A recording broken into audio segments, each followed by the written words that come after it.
ओम श्री गुरु सत्य नमः। सभी को प्रणाम। आप जानते हैं कि परमात्मा की शक्ति को गायत्री क्यों कहते हैं?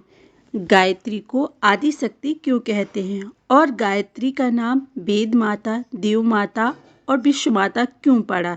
स्वयं परमात्मा तो मूल रूप में निराकार है। सब कुछ तटस्थ भाव में देखते हुए शांत अवस्था में रहते हैं। सृष्टि के प्रारंभ में जब उनकी इच्छा अनेक से अनेक होने की हुई तो उनकी यह चाहना, यह इच्छा एक शक्ति बन गई। इसी शक्ति के सहारे यह सारी सृष्टि बनकर खड़ी हो गई। सृष्टि को बनाने वाली प्रारंभिक शक्ति होने के कारण गायत्री को आदि शक्ति कहा गया। जब ब्रह्मा जी को सृष्टि के निर्माण और विस्तार के लिए ज्ञान और कौशल की आवश्यकता पड़ी तो वह ज्ञान आदि शक्ति की साधना द्वारा ही प्राप्त हुआ। यही ज्ञान विज्ञान वेद कहलाया। इसी रूप में आदि शक्ति का नाम वेद माता पड़ा। अर्थात वेदों का सारा सार गायत्री मंत्र में बीज रूप में भरा पड़ा हुआ है।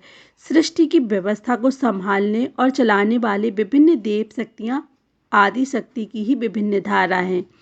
जैसे एक ही विद्युत शक्ति अलग अलग काम करने वाले यंत्रों के अनुरूप लट्टू, ट्यूबलाइट, हीटर, रेफ्रिजरेटर, कूलर आदि विभिन्न रूपों में सक्रिय दिखती है, इसी प्रकार एक ही आदि शक्ति रचना, संचालन, परिवर्तन आदि क्रियाओं के अनुरूप ब्रह्मा, विष्णु, महेश जैसी देव शक्तियों के रूप में अलग अलग प्रतीत होती है।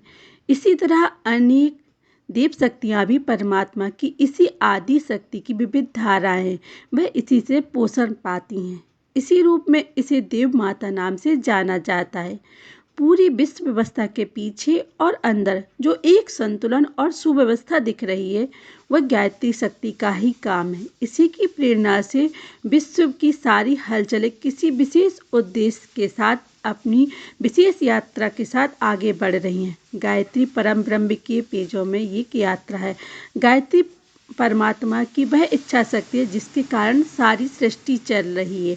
छोटे से परमाणु से लेकर विश्व ब्रह्मांड तक, नदी पर्वतों से लेकर पृथ्वी, चंद्र व सूर्य तक सभी उसी की शक्ति से प्रभाव से गतिशील है। वृक्ष वनस्पतियों में जीवन की तरंगें उसी के कारण उठ रही।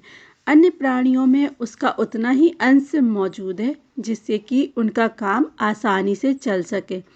मनुष्य में उसकी हाजिरी सामान्य रूप से मस्तिष्क में बुद्धि के रूप में होती है। अपने जीवन निर्वाह और सुख सुविधा बढ़ाने का काम मनुष्य इसी के सहारे पूरा करता है। गायत्री की साधना से यही सामान्य बुद्धि ऋतंभरा, प्रज्ञा और सद्बुद्धि के रूप में प्रकट होती है। प्राणों को ताड़ने वाली क्षमता के कारण आदि शक्ति गायत्री कहलाए। ब्राह्मण ग्रंथ में इस अर्थ को स्पष्ट करते हुए लिखा गया है, गयान शांति संयंत्र अर्थात जो गय अर्थात प्राण की रक्षा करती है वह गायत्री है। शंकराचार्य भाष्य में गायत्री शक्तिपीठ को स्पष्ट करते हुए कहे गए, अर्थात जिस विवेक बुद्धि ऋतंभरा प्रज्ञा से अज्ञान का नाश होता है और ज्ञान की प्राप्ति होती है वह गायत्री है। सत्य और असत्य का, सही और गलत का, क्या करना है क्या न करना है इसका निर्णय सही ढंग से करने वाली सद्बुद्धि ऐसी अद्भुत शक्ति है जिसकी तुलना में विश्व की कोई शक्ति मनुष्य के लिए फायदेमंद नहीं है। सांसारिक बुद्धि चाहे कितनी भी चतुराई भरी क्यों ना हो, कितनी ही उपजाऊ और कमाई क्यों ना हो, उससे सच्ची भलाई नहीं हो सकती है और ना ही आंतरिक सुख शांति के दर्शन हो सकते हैं। भोग विलास ऐसो आराम की थोड़ी बहुत सामग्री उस जरूर इकट्ठा कर सकती है, पर इनसे चिंता, परेशान, अहंकार आदि बढ़ते हैं और उनका बोझ जीवन को अधिक कष्टदायक बनाता है। थोड़ी सी बाहरी तड़क भड़क दिखाकर भीतर की सारी शांति नष्ट कर देते हैं, जिसके कारण छोटे मोटे अनेक शारीरिक व मानसिक रोग पैदा हो जाते हैं जो हर घड़ी बेचैन बनाए रखते हैं। दुर्बुद्धि से उपजे विचार हमारी प्राण शक्ति को हर रोज कम करते हैं। गलत आदतें, दुर्व्यसन से शरीर दिनों दिन कमजोर होता जाता है। स्वार्थ भरे विचारों से मन दिन ब दिन भरे फंसता जाता है। स्वार्थ, भय और लोभ आदि कारण चित्त सदा दुखी रहता है और मानसिक शक्तियाँ नष्ट होती हैं। गायत्री उस बुद्धि का नाम है जो अच्छे गुण, कल्याणकारी तत्वों से भरी होती है। इसकी प्रेरणा से मनुष्य का शरीर और मस्तिष्क ऐसे रास्ते पर चलता है कि कदम कदम पर कल्याण के दर्शन होते हैं। हर कदम पर आनंद का संचार होता है और मनुष्य दिनों दिन अधिकाधिक गुणवान व शक्तिमान बन जाता है।